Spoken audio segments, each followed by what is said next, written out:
Hey folks, welcome back to Wisconsin Family. We've taken a little bit of a break from the heat and we've come inside here. And we're now talking with John Reske here at the Black Locust Cafe, who's owner of Robinia Courtyard. How are you, John? Doing well, Justin. Good to see you, sir. Always good to see you. So tell us a little bit about what's going on in a Robinia Courtyard this summer. Well, it's up. We're programmed 5-6 days out of the week, actually, sometimes 7. But it's just been gangbusters here with all the activity. This summer really takes care of itself. Everybody loves hanging out in the courtyard. Yeah. We do like Mondays, we have live music every happy hour, which is fantastic. Courtyard Cinema on Tuesdays. Wednesdays is usually an open day for random programming.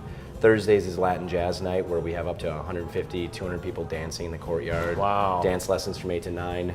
9 on, we have a live Latin jazz band, which is basically the Acaplados core, and then they bring in a bunch of musicians from around the region to augment their live music offerings. And it's the most beautiful night in the courtyard, bar none. And Fridays, DJs, live music as well.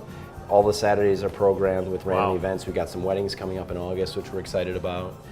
And then, then we carry on in the fall. And Cap East District's exploding now. Everything that was promised to come, and we've been promising to have arrive. Obviously, we're not participating in the projects, but we've just been holding on, waiting for the rest of the market to develop. But Starting Block, which is Madison's new entrepreneurial hub, just came to fruition. Grand opening last Tuesday, which is exciting. And then the Sylvie, which is a 2,500 person music venue that the Franks are putting up, is coming online at the end of September. So we're excited about everything. That is so fantastic. It's such a happening place over here, and you guys have so much going on, so many great events. You mentioned weddings. Let's talk a little bit about weddings, because you said that you've got some weddings coming up in August. If somebody would be interested in booking your space for a wedding or reception or whatever, how does that process work? Well, it's right now I'm the event coordinator on top of everything else. So really? Yeah, I know. But a lot of hats you wear around here. It's just a matter of either popping in or emailing us at events.robinia@gmail.com, and we can just start the conversation going. But yeah, it's as simple as that. And then we're pretty easygoing here, and I still think everything we have to offer is extremely competitive as far as the wedding market goes. So, pretty simple, straightforward. That's awesome. Let's talk a little bit about Madison Tap, because I know that you feature a different local brewery every month. So who's coming up? Who can we expect to see? We're really excited about, obviously Lake Louise on tap right now, and this month, July, will be Door County Brewing Company, actually, which we're excited about. We'll have 7 of their offerings on tap, and they just opened up a new large format, I shouldn't say large format, higher ABV, big beer concept called Hacienda Beer Company. And so it's a little bit more of their experimental side. Door County specializes more in the French style, Belgian style beer offerings. And then it's like the sky's the limit with the Hacienda side of things. So we'll have 5 of their taps as well. So we'll be splitting 12 tap lines between the 2 houses. Same ownership, but we're excited about bringing them down. And it's going to be a fun July for sure. Yeah, absolutely. Always new things happening here. That's so cool. Let's talk a little bit about Jardin, because I want to make sure that people know, what kinds of things you offer on your menu, and what can they expect to get if they were to come out to eat here. Again, Jardin is pretty large smattering of offerings. Very internationally inspired. So we've got styles. The style and the food is not beholden to any region or style for that matter. And but Kyle really works with every protein there. We've got duck, we've got pork, we've got steak, we've got lamb, obviously, and so there's just everything. Good offering of vegetarian, vegan options as well, small and large. And so he's all over the map. He comes out with a lot of specials too. He tries to stay creatively inspired back there too, like every executive chef. Yeah. So there's always something new coming out, and we've had some great reviews because he just came online back in May, actually. Right. But he's been killing it, and we've got some positive reviews coming out too, which we're excited about to hit the periodicals in 2 formats. So we're excited to see what those have to say. And but yeah, so it's all over. Again, seasonally driven, same concept where he goes up to the farmers market every Saturday morning and he fills up his wagon, and then obviously builds his menu around what the farmers market has to offer. So yeah. The freshest stuff. Exactly. I mean, that's awesome.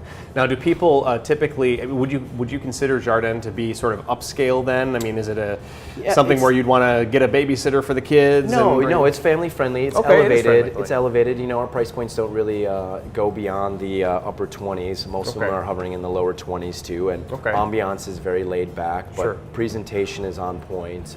Service is on point. But again, we're not pretentious or you know, we don't have any white tablecloths or anything like that. Right. And, but it's good. So elevated dining, but in a very comfortable setting. Obviously, Jardin's sharing the courtyard with Madison Tap and Black Locust Cafe during dining hours. So there's that expectation of kind of diminished. You know, you're sharing the courtyard with people that are obviously not there for a fine dining experience. So it's nearly impossible to create that environment.